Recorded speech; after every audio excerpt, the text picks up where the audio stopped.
Hi everybody. Today we're going to be tying the Letort Hopper. It's a pattern that was created by Ed Schenk. It's a very effective and simple pattern. It only requires 3 materials to tie. They are a pale yellow piece of dubbing, a matched pair of feathers from a set of turkey wings, and a piece of deer hair. Very simple, very effective. This will be a really quick tie. The one nice thing about this pattern, if you decide to make a cricket, you use similar materials, but everything with the color black. Hope you enjoy this pattern.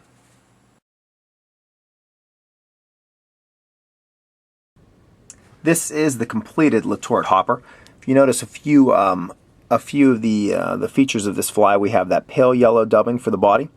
We have some turkey feathers that are going to be used to represent the wings. They're nice and prominent. I used some darker ones so they could really stand out. We have deer hair that we're using to represent the legs, and we trimmed the front of that deer hair to represent the head of the fly. We've left room for the tip to go in, but this is the completed Letort Hopper. I'm going to show you how to tie that right now. Let's start tying this Letort Hopper. I have my light yellow thread on a size 12 hopper / terrestrial hook. I'm just going to build up the body just a little bit and basically move the thread towards the back. I'm not going to go extremely far back, just slightly in front of the barb. Once I have my thread locked in place, I'm going to be using this pale yellow piece of rabbit fur. I'm just going to pick off a little bit. I try to keep the bodies of this fly relatively thin, so I get a little bit of dubbing on here. And in our case, in the area that I fish, we tend to use these light yellow hoppers, but if there's a better color to match, a light green or a green, or even a darker color than that in your area, please obviously modify this pattern to fit the needs where you're going to be fishing. Okay, I'm just going to work this body up. Again, try to keep it thin, but you still want to make sure there is a profile on the water for the fish. That's about all the further I'm going to move it up. I'm not going to go the whole way up because I do need to leave room to tie on the wings and to tie on the legs. I have a matched set of quills next. A matched set from a set of turkey feathers. From this, I used one from the left side, one from the right side, and the reason you can't use them from the same feather is simply because you want to make sure they're both rounded on and going the same direction. So in this case, my 2 feathers are both going to be curved outside. Okay, I'm going to line them up. I want these not just going just a slight hair over the body. So I'm just going to line them up so they're just going over the body. I'm going to grab them between my hands, make sure they're on the right and the left side of the hook. I'm going to wrap up, lock the thread between my fingers. Now if you look at me, I can move the bobbin back and forth because it is locked in place. I'm going to do that twice, pull straight down. They're completely locked in. I'll put about 3 or 4 more wraps, but my wings are going back perfectly. They're sitting really nice and flush on both the left side and the right side of this body. I'm going to trim them at the front and leave them just a hair long. I'm not going to trim extremely tight. I'm going to trim them just that way so I can build it up just a slight amount for me to mount the deer hair on for the wing.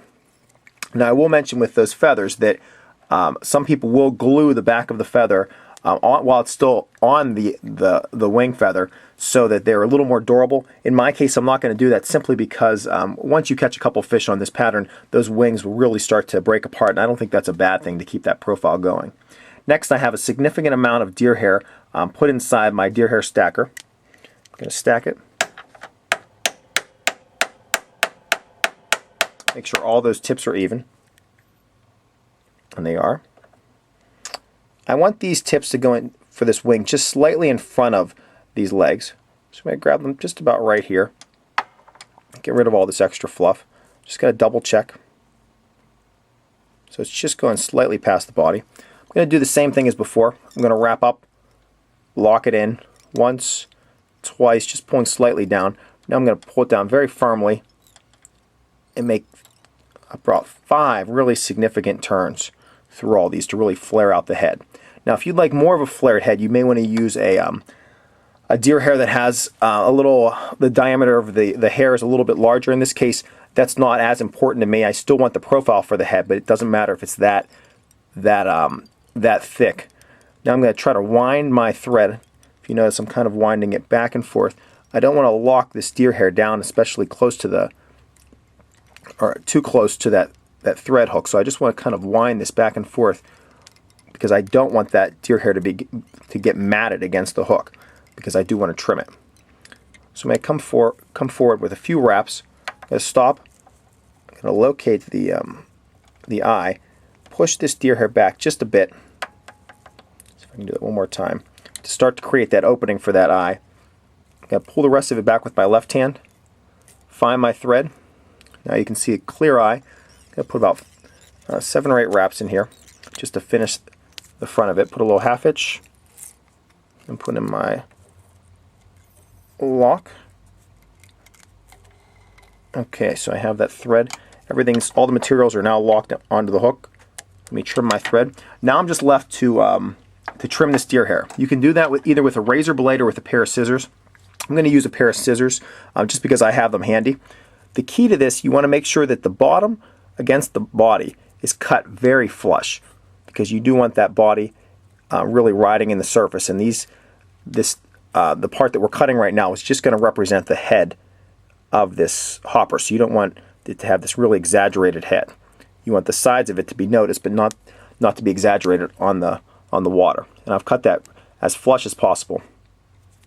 Now I'm going to cut the sides, and I'm going to leave the sides a little bit longer, because again, you do want the fish from their perspective to see that there is a significant head on this fly, or on this hopper. So let me do a quick trim on this. I'm going to be careful not to trim any of the hair that's going to be representing my wing. If you do cut a few of those, that is really not that big of a deal. I think this might be my last set of a couple of them on this side. There's one, maybe there's one more. Okay, let me take a look at it from the bottom, because that is really the most important profile. Okay, everything looks really decent from the bottom. Let me zoom in just a hair so you can see that.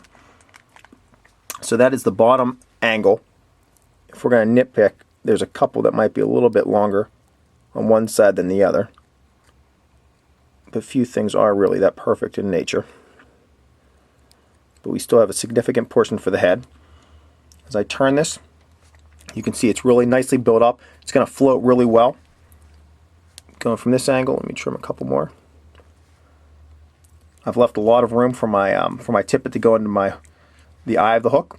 Otherwise, the patterns come out really well to my liking. I hope you've enjoyed watching this YouTube video. If you have any questions, please feel free to post them on this site, or you can always email me as well. Thanks again for watching, and I hope you enjoyed this pattern.